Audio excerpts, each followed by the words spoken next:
আসসালামু আলাইকুম প্রিয় খামারি ভাই বোনেরা, যে যেখান থেকে আমার ভিডিওটা দেখছেন সবাইকে জানাই আমার পক্ষ থেকে আন্তরিক শুভেচ্ছা অভিনন্দন।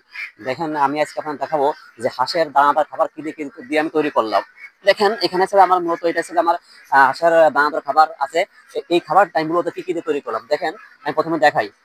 আপনারা যে খাবারটা দেখতে পাচ্ছেন এই যে এইখানে, এইখানে কিন্তু আপনার আছে ধানের কুড়া, খুদ, খোল, আপনার ফিড, তারপরে আপনার গমের ছাল, গম, আপনার ভুট্টা ভাঙ্গা এবং ভুট্টা, এই করে উপাদান দিয়ে মূলত আমি এই খাবারটা তৈরি করছি। আবার বলি কি কি আছে।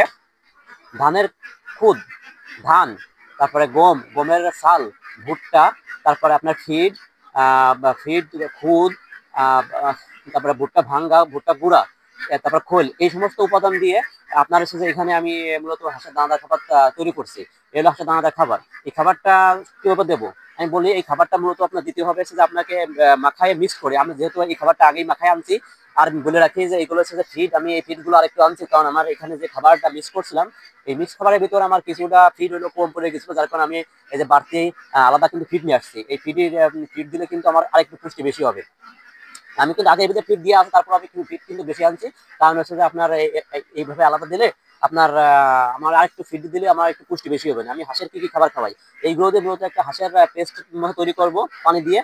তৈরি করে এগুলো কিন্তু আমি হাঁসের এখানে সাফ করা দেওয়ার পরে হাঁসে কিন্তু এগুলো খাবে। আর এই খাবার খেলে কিন্তু হাঁস আপনার দ্রুত করে আপনার বড় হয়ে যাবে। তা আপনারা সবাই দেখতে থাকুন ভিডিওটা না টেনে, যে আমি কিভাবে আসলে এই খাবারটা তৈরি করি। দেখেন, আমি কিন্তু এই খাবারটা রাখছি পাত্রে। এর ভিতরে কিন্তু আমি কিছু ফিড দিয়ে দেবো। ফিড, কারণ ফিড আগে দেওয়া আছে, হালকা কিছু ফিড দিলাম। দেওয়ার পরে আমি কিন্তু এগুলো হচ্ছে প্রথমে হলো পানি দেবো। এই যে পানি দিয়ে দিচ্ছি।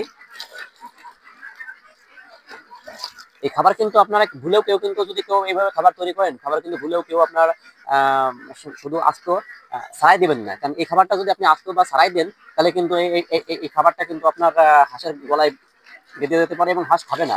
তার কারণে আপনি পানি দিয়ে পেস্ট তৈরি করার মতো অবস্থা তৈরি করে আপনি খাবারটা আপনি খাওয়াবেন, তাহলে হাঁস আপনার দ্রুত বড় হয়ে যাবে। এই দেখেন,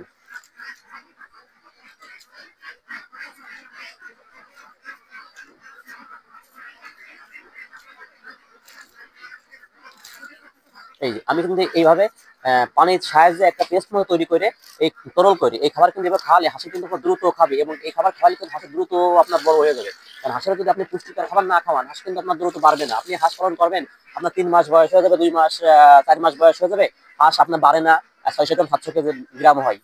কারণ কি, আপনি হাঁসের শুধু ধান খাওয়ান ভাই। ধান খাওয়ালে কিন্তু হাঁস আপনার শুধু বাইসে থাকবে, কিন্তু আপনার পুষ্টি হবে না। কারণ পুষ্টি করতে গেলে আপনাকে পুষ্টিকর খাবার দিতে হবে। আমার মতো এইভাবে যদি আপনি দানাদার খাবার না তৈরি করে দেন, ফিড বা গমের ছাল, গম এবং আপনার ভুট্টা ভাঙ্গা, ভুট্টা গুঁড়ো, এগুলো যদি আপনি দানাদার খাবার না তৈরি করে দেন, হাঁস কিন্তু আপনার কখনোই পারবে না। এটা শুধু খাবে, খায় শুধু শুধু আপনার বেঁচে থাকবে। আপনি যদি এইভাবে খাবার তৈরি করে দেন, তাহলে কিন্তু আপনার হাঁসগুলো কিন্তু দ্রুত বড় হয়ে যাবে।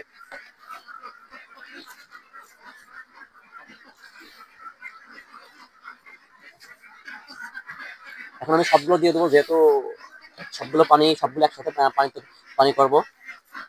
এভাবে আপনারা খাবার খাওয়াইলে হাঁস আল্লাহর রহমতে আপনাকে দ্রুত বৃদ্ধি পাবে। হাঁস বা মুরগি যাই করেন না কেন, আপনি ফিড খাওয়াবেন, ফিডের বিকল্প কিছু নেই। আর হাঁস যদি আপনি নদীতে যদি আপনি ছেড়ে দিয়ে খাওয়ান, সেটা তো বিষয় আলাদা। কারণ ছেড়ে দিয়ে খাওয়ানোর পরিবেশটা আলাদা। কারণ ছেড়ে দিয়ে খাওয়ালে কি হয়, আপনার শামুক ঝিনুক বা আপনার বিভিন্ন রকমের শ্যাওলা ইত্যাদি খেয়ে এলে হাঁসটাও বাড়ে, তবে আপনার ফিড খাওয়াইলে দ্রুত বাড়ে। আপনি হাঁস পালন করবেন করে যদি শুধু মনে করেন যে আপনি ঘরের ভিতরে ধান খাওয়াবেন, তাহলে কিন্তু ভাই আপনার হাঁসটা কিন্তু বাড়বে না। অবশ্যই আপনার হাঁস বাড়তে গেলে আপনাকে ফিড খাওয়াইতে হবে। এই দেখছেন, আমি কিন্তু এইভাবে এই দানাদার খাবারটা কিন্তু এইভাবে পেস্ট তৈরি করে তারপরে কিন্তু আমি হাঁসের খাওয়াবো। এই যে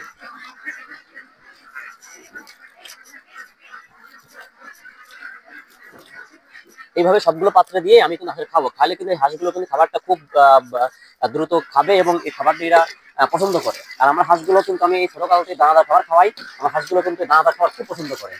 আপনারা হাঁস পালন করলে আপনার দানাদার খাবার খাওয়াবেন। সবসময় চিন্তা করবেন যে ভাই টাকা বাঁচানোর চিন্তা করবেন না, দানাদার খাবার খাওয়ানোর চিন্তা করবেন।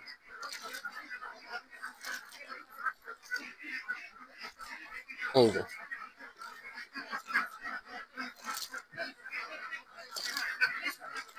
গায়ক ভাই, সবাই ভালো থাকবেন। আর আমার চ্যানেলটা যদি আপনাদের পছন্দ হয়, তাহলে লাইক এবং সাবস্ক্রাইব করে রাখবেন এবং চ্যানেলটা শেয়ার করে রাখবেন। সবাইকে ধন্যবাদ। রাখছি আজকের মতো। আসসালামু আলাইকুম, সবাই ভালো থাকবেন।